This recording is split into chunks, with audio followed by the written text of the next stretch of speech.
ناظرین، بریک سے پہلے ہم بات کر رہے تھے ڈاکٹر جاوید حسین کے ساتھ ایستھما کے متعلق. آئیے بات چیت کا سلسلہ آگے بڑھائیں.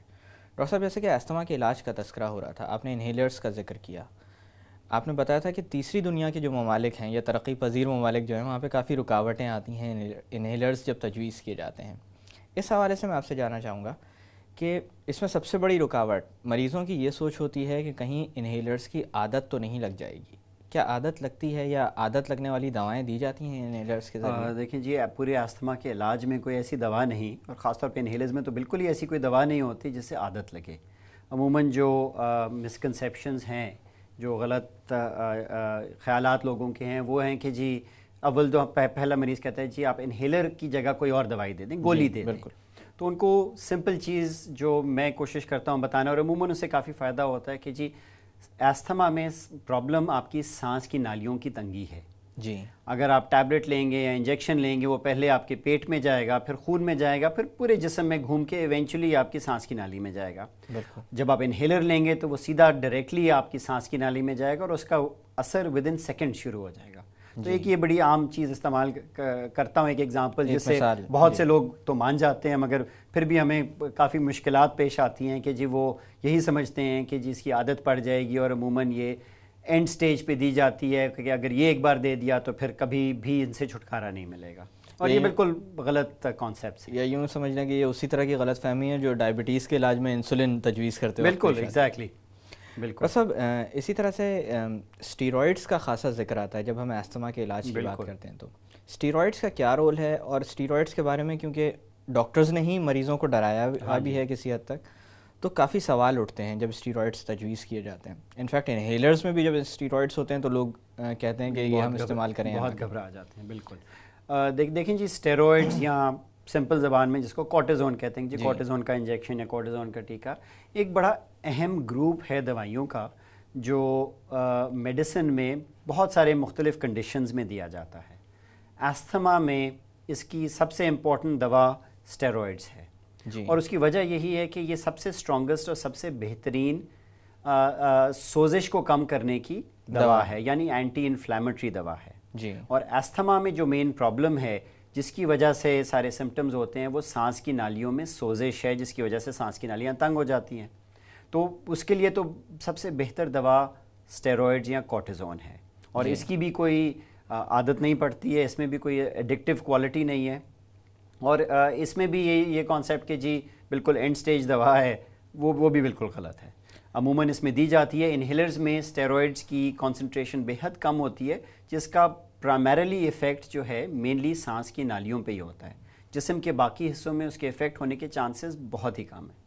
یعنی دیکھا جائے تو ایک طرح سے بہتر ہے کہ انہیلر کے ذریعے دی جائے، بالکل دی جائے ایز کمپیئر ٹو منہ کے ذریعے. ایبسلیوٹلی جی، کیونکہ اس میں سائیڈ ایفیکٹس ہونے کے چانسز بڑھ جاتے ہیں. ڈاکٹر صاحب اسی طرح سے جب ہم بات کرتے ہیں کہ ایکسرسائز کرنے کی، تو ان مریضوں میں اکثر یہ سوال آتا ہے کہ ایکسرسائز کی جائے یا نہ کی جائے، کیونکہ بہت سارے مریض ایسے ہوتے ہیں جن کے اندر اسٹریس کے ساتھ یا فزیکل ایکٹیویٹی کے ساتھ بھی ایستھما کی شدت اختیار کر جانے کے امکانات ہوتے ہیں. بالکل. تو کیا ایستھما کے مریضوں کو فزیکل ایکٹیویٹی سے گریز کرنا چاہیے؟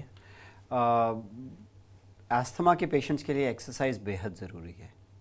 آپ نے صحیح کہا کہ میجورٹی ایستھما پیشنٹس اگر ان کا ایستھما کنٹرول میں نہ ہو تو ایکسرسائز کے ساتھ ورسن ہوگا. وجہ یہی ہے کہ اگر آپ کا سانس کی نالیاں پہلے تنگ ہیں، آپ ایکسرسائز کریں گے تو آپ کے جسم کو اور ہوا اور آکسیجن کی ضرورت بڑھ جائے گی، تو ان کے سانس میں اور زیادہ دشواری ہوگی. تو سب سے میسیج امپورٹنٹ یہی آتا ہے کہ سب سے پہلے اپنے ایستھما کو کنٹرول کریں. جب ایستھما کنٹرول میں ہوگا تو آپ روٹین ایکسرسائز کریں، کیونکہ روٹین ایکسرسائز ہر انسان کے لیے بہت ضروری ہے، اور ایستھمیٹک پیشنٹ کے لیے تو اور بھی زیادہ ضروری ہے، کیونکہ آپ کے مسلز جو سانس کے لیے ایکسٹرا استعمال ہوتے ہیں اگر وہ بہتر ڈیولپ ہوں گے تو ایکیوٹ اٹیک کی صورت میں آپ اس کو بہتر مینیج کر پائیں گے. تو ایکسرسائز تو بہت ضروری ہے ایستھمیٹک پیشنٹ میں. ایکیوٹ اٹیک کی صورت میں تو نہیں کریں، مگر جیسے ان کا ایستھما کنٹرول میں آتا ہے تو وہ اپنی روٹین ایکسرسائز ان کو کرنی چاہیے.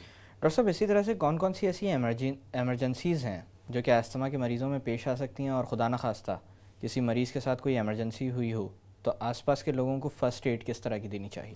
ایستھما جیسے میں نے کہا کہ اوبیسلی ایک ایکیوٹ ایستھما اٹیک ایک ایمرجنسی ہے. اس کی وجہ سے اموات ہوتی ہیں. جی بچوں سے لے کے بڑوں سے لے کے ایلڈرلی لوگوں میں سب میں اس کی وجہ سے اموات مورٹیلٹی ہو سکتی ہے.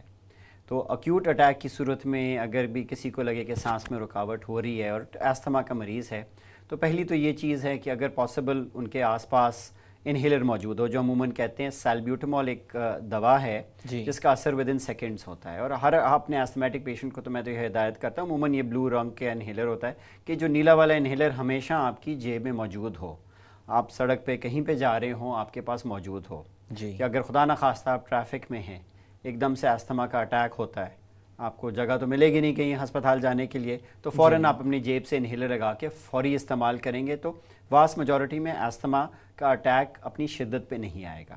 اور اگر ایسی صورت میں اس کے لینے کے باوجود بھی استھما کے سمٹمز, اس کے علامات کنٹرول میں نہ آ رہے ہوں تو پھر نیکسٹ اسٹیپ یہ ہوتا ہے کہ نیبیولائزر ایک چھوٹی سی مشین ہے جس کے اندر دوا ڈلتی ہے, اور وہ دوا عموماً یہی سیلبیوٹامول, ایک اور دوا ہے ایپروٹروپیم نام کی, تو وہ پریشر کے ذریعے اس دوا کو ایریسولائز کرتا ہے, تو اس کی جو ویپرز بنتے ہیں, جو اس کے دھواں بنتا ہے, وہ جب انسان کی سانس کی نالی میں جاتا ہے تو وہ اسی طریقے کام کرتا ہے جس طریقے سے انہیلر کام کرتا ہے, بٹ کہ اس سے تھوڑا اسٹرانگر ہوتا ہے تو اس کا بہتر کام ہوتا ہے جو اکیوٹ اٹیک کی صورت میں اس کو کنٹرول کر پاتا ہے. اس کے علاوہ سب سے امپورٹنٹ یہی ہے کہ اگر یہ جو ہوم ریمیڈیز کرنے کے باوجود سانس میں بہتری نہ آئے تو ٹائم ضائع کیے بغیر بالکل فوراً سے پہلے گھر سے جو بھی قریب ایمرجنسی ہو وہاں پہنچ جائیں, کیونکہ ہو سکتا ہے کچھ انٹروینس دواؤں کی ضرورت ہو, عموماً انٹروینسلی اسٹیرائڈز دیے جاتے ہیں اور کچھ اور دوائیں دی جاتی ہیں جو اکیوٹ اٹیک کی صورت میں سمٹمز کو, علامات کو کنٹرول میں کریں.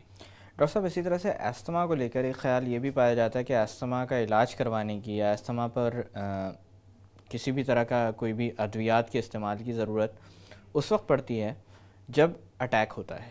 کیا واقعی ایسا ہے؟ دیکھیں جی, کچھ میڈیسنز کے بارے میں ہم تھوڑا تفصیل سے ابھی بات کر لیں. ہم نے کچھ بریفلی بات کی تھی کہ جی اسٹیرائڈز کا ایک بڑا امپورٹنٹ رول ہے. تو 2 قسم کی دوائیں ہیں استھما کے کنٹرول میں. ایک ہے جن کو ہم کنٹرولر میڈیسنز کہتے ہیں, اور ایک ہیں جن کو ریلیور میڈیسنز کہتے ہیں. جو کنٹرولر گروپ آف میڈیسنز ہے ان کا کام ہے کہ جو سانس کی نالی کی سوزش ہے اس کو بڑھنے سے روکے کہ سانس کی نالیاں نارمل رہیں.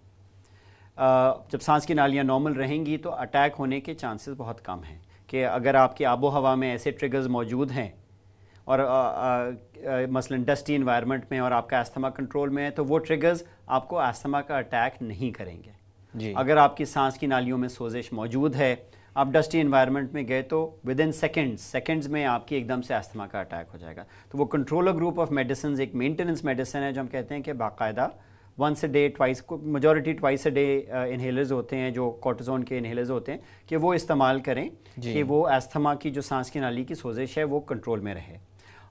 اگر استھما کے علامات شروع ہو جائیں, سینہ جکڑا گیا ہے, سیٹیاں بج رہی ہیں, کھانسی ہو رہی ہے, پھر دوسری گروپ آف دوائی ہے جن کو ریلیورز کہا جاتا ہے. وہ بھی پرائمرلی انہیلرز ہیں جن میں سیلبیوٹامول انہیلر سب سے کامن انہیلر ہے جو مختلف ناموں سے پایا جاتا ہے. وہ استھما کے سمٹمز کو, علامات کو ریلیف کرتا ہے, ود ان سیکنڈز ریلیف کرتا ہے. ڈاکٹر صاحب اسی طرح سے آپ نے غذا کا بھی تذکرہ کیا تھا.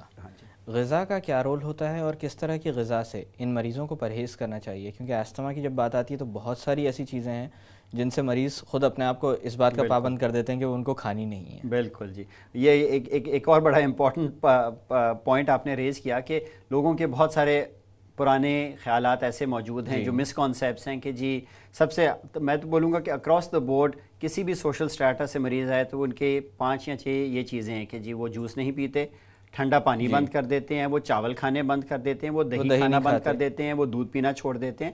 میں تو پہلے کہتا ہوں کہ جی پہلی وزٹ پہ کہ جی آپ آج ہی رات جا کے بریانی کھائیں, تو وہ کہتے ہیں ڈاکٹر صاحب یہ آپ نے کیسی بات کر دی, میں نے تو سالوں سے بریانی نہیں کھائی ہے اور میری فیوریٹ چیز ہی بریانی تھی. میں نے کہا جی ان چیزوں سے آپ کے استھما کو کچھ بھی نہیں ہوگا. تو ڈائٹ کی کوئی ایسی چیز نہیں ہے جس کی وجہ سے استھما کا اٹیک ہو. وہ بہت ہی ریئر چیز ہے کہ کبھی بھی 1 in a million ایسی صورتحال ہوگی کہ آپ نے ایسی چیز کھائی جس سے ایک دم سے آپ کو ریاکشن, وہ ایک فرق چیز ہوتی ہے, وہ استھما نہیں, اس کو اینافائلیکسس کہتے ہیں کہ چیز کھائی یا کوئی ایسی چیز ہوئی جس کی وجہ سے آپ کی سانس کی نالی بند ہو گئی, وہ ایک اور چیز ہوتی ہے. مگر واسٹ میجورٹی میں ڈائٹ جو ہے ان کو میں یہی میری ایڈوائس ہوتی ہے کہ نارمل ہیلدی ڈائٹ کھائیں. کسی بھی چیز کی زیادتی اچھی نہیں ہے, مگر آپ کے لیے کوئی چیز بند نہیں ہے. آپ دہی بھی کھا سکتے ہیں, چاول بھی کھا سکتے ہیں, سیزنل جوسز بھی پی سکتے ہیں, اس میں کوئی ایسی پرابلم نہیں ہوتی. یعنی یہ جو خواہ میں اپنے اوپر پابندیاں لگا رہے ہوتے ہیں اور اپنی صحت کو بھی خراب کر رہے ہوتے ہیں, بالکل بالکل بیجا ایسی ان چیزوں کے کوئی اس میں سائنٹیفک بیسس نہیں ہے. ڈاکٹر صاحب تھوڑی دیر کے لیے باتوں کا سلسلہ روکتے ہیں. ناظرین وقت ہوا ایک چھوٹی سی کمرشل بریک کا. بریک سے واپس آ کر استھما کے متعلق مزید باتیں ہوئی. Stay with us.